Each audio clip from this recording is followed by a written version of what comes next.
It's been quite a long time since I've seen a musical in theaters, and needless to say, I was extremely impressed with Les Miserables. My name is Jeremy, and I host a radio show called Listening to the Movies on 101.7 Silver Radio or on www.civl.ca. I play classic hits from great film soundtracks, and today I am reviewing Les Miserables. An interesting thing I heard about this film was that all the singing was done on set by the actors themselves. Nothing like a recording studio and them lip syncing. This was all done on set.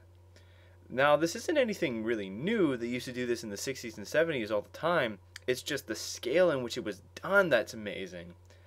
Also, adding in the factors of doing some shots outside, it must have been extremely challenging. One thing I knew was all the actors had an earpiece where they could hear a piano playing the tune of the song offset.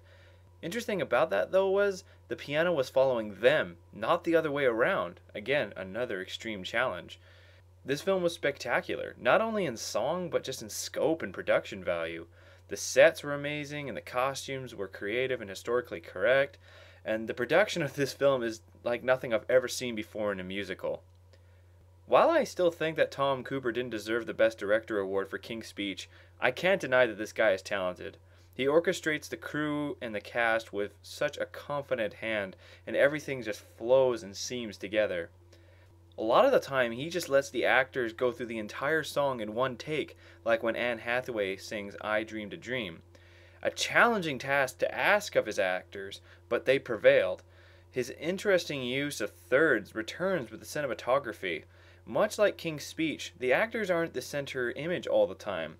A lot of it is displaying the architecture or the surroundings or just the paint on the wall. There are moments, however, where the actors are thrust right into the middle of the screen and they do an ever penetrating look at the audience. The mix creates an extremely deep and moving experience. The casting was a great choice. First off, Anne Hathaway already had experience of being a first soprano prior to her acting career, but holy damn, she is good. Not only does she belt out I Dreamed a Dream tune beautifully, but she adds this raw and powerful emotion to the song. She is conveying her character's pain and anguish while singing the song. She won't win the Oscar for Best Actress for a certain reason, I believe, but she does deserve the nomination at least. All the characters follow the same formula, not just in singing the songs, but conveying the emotions and the reality of the meaning behind the words. Hugh Jackman and the rest of the cast are all very talented singers, and surprisingly to say, Hugh Jackman does a really good job as Valjean. Like, very good. I firmly believe he deserves that Best Actor nomination. My favorite parts of the film, however, was whenever Russell Crowe got to sing.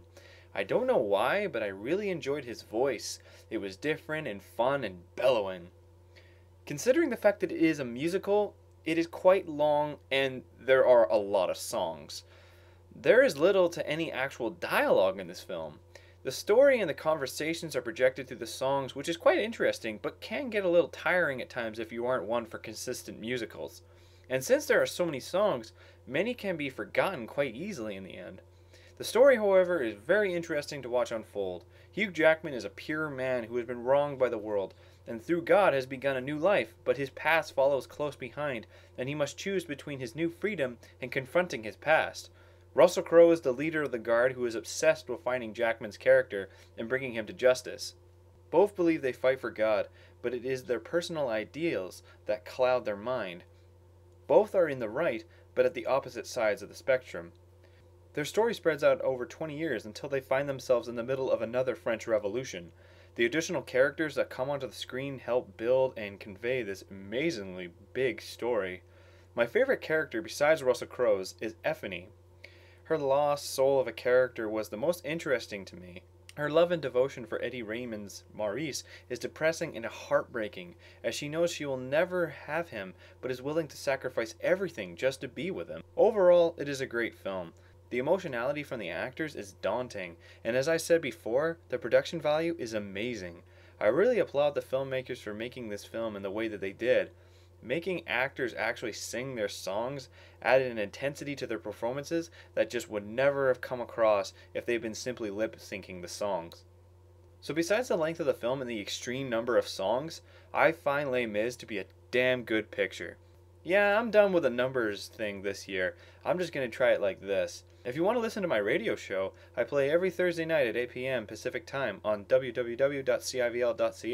Or, if you are in my local area, check me out at 101.7 Civil Radio FM.